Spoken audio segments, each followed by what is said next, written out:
our new user library here, they've kind of divided the browser up, and I'm not going to spend a whole lot of time getting into the browser, but they've essentially sectioned it into categories which relate to Ableton content and a user or places section down here where that's where you store your own content and you can add folders. There's no direct browser anymore. Like you don't have a browse tab to like fly around anymore.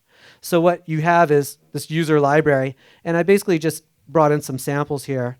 And so I've got some single hit drum sounds that I've collected that are pretty, ooh, yeah, like these guys. So check this out. Here's a little trick or a little tip that some of you may not know. If I take this sound straight out of here and I drop it into a rack, it replaces that sound.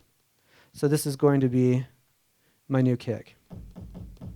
Okay, that's cool, but I think I can do better than that. So what I'm going to do is Command Z that, and then go back to the 808 kick that we had. And then I'm going to do this modifier key called Command.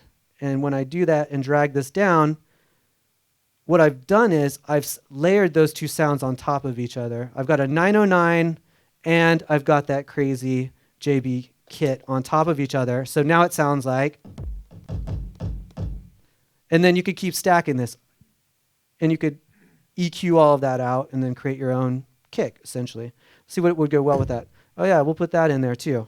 So I'm just going to hold down the Command modifier one more time. And I'm kind of, there we go. See how these are all three stacked up there? Now this is an instrument rack. Oh. Sonic annihilation. So let's do the same thing with the snare.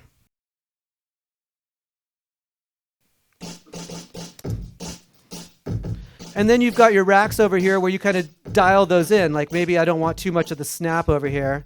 So I can adjust how much of those layering, how much of that layering that I'm doing. And that is a really awesome, quick way to dial in your own sounds. Boom, layering.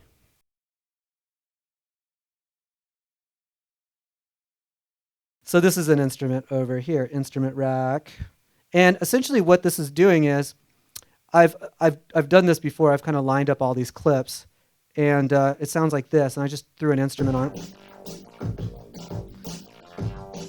And if we start looking at this, this is an instrument rack with an acid bass, which is one of the new presets for live, which is using operator synth. And you see all these crazy LFO things lurking in here. And this is something I want to talk about. So I ripped this before. So we're going to get rid of that. We're going to bring this guy over. And we're going to look at my chain of devices here. Now, how many people know what an LFO is? Stands for low frequency oscillator, right? We don't hear what a low frequency oscillator does. It is a control voltage, essentially, and it's used for modulating other things. So I could sit here and I could tweak on this knob back and forth to get this kind of wobble fluctuation that I have going on in the bass, or I can use this brand new Max for Live device called Midi Lfo. So you have a Midi Lfo, and you also have an audio version of that, which is used to manipulate audio effects. And how does this work? You essentially assign a parameter by clicking on this button here, map. And I go, okay, well, I've already got a macro here. So I went into this synth and said, you know what? I want to modulate this frequency cutoff. So I map that to the macro in the rack, nothing new. And now I'm going to go map, and I'm going to go filter. Oh, yeah.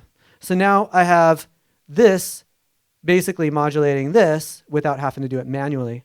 So I could really boost this up. I can change the offset so that it affects a different portion.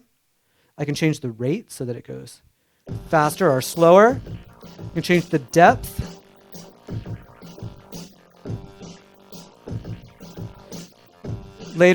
Earlier, right now, the waveform is random. I can make this a sine wave, up or down, triangle, bin. They all sound slightly different. And if I wanted to, I could really go crazy. And I could also take another LFO and I could route it to the rate so that there was something changing the rate. And then you could just keep stacking LFOs upon LFOs upon LFOs. And over on the audio side over here, I took one of those Max for Live devices and I routed that to the frequency of my EQ. Look at it dance. So that's giving me movement on the top end. So for those of you that are producing electronic music, you know that things can get really boring. Your stuff sounds like just loops over and over again. The secret to breaking that boredom is modulation. And things like this, tools like this, that'll help you vary the sound over time and give your listeners a different type of ear candy as it progresses through your song, really helps break that loop-based music production and make it into something that sounds more appealing.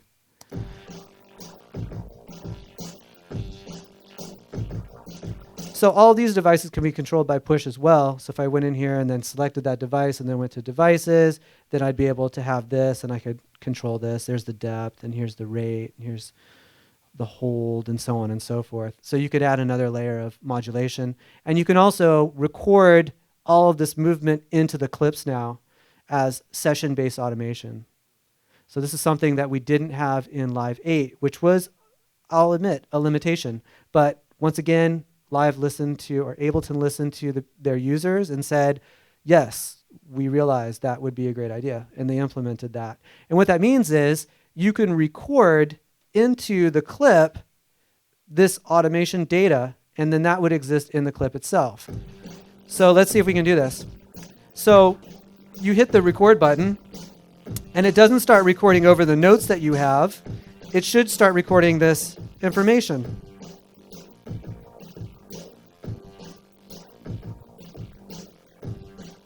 There's an overdub right there. I want to do another parameter. I go in here. I want the phase.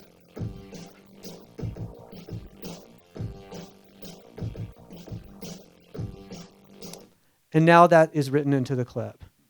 So now you've got that movement, you've got that expressiveness, and then if I record that into the arrange view, which is kind of the next step after you get all your ideas together, you want to make it into a song, that also stays with the clip as you record. Then you can have clip-based automation, and you can have the arrangement automation, track-based automation as well.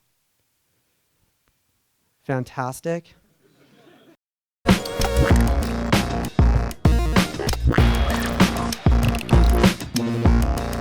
Very much like to thank Pyramind for hosting me here once again. I think this institution is really cool, and until I came here for the first time, I had never seen anything like it in my whole life. What I think really separates us from other people who teach is that we are outrageously passionate about what we do, and especially in electronic music. Since coming to Pyramind, I've discovered electronic music, and San Francisco being a mecca for underground electronic music opened up so many doors for me and kind of blew my mind. We cover everything from absinthe to contact. When people get to the mind-melting level, we get into modular synthesis. Everything about native instruments, everything about Logic synths down to the finest detail. We learned it all.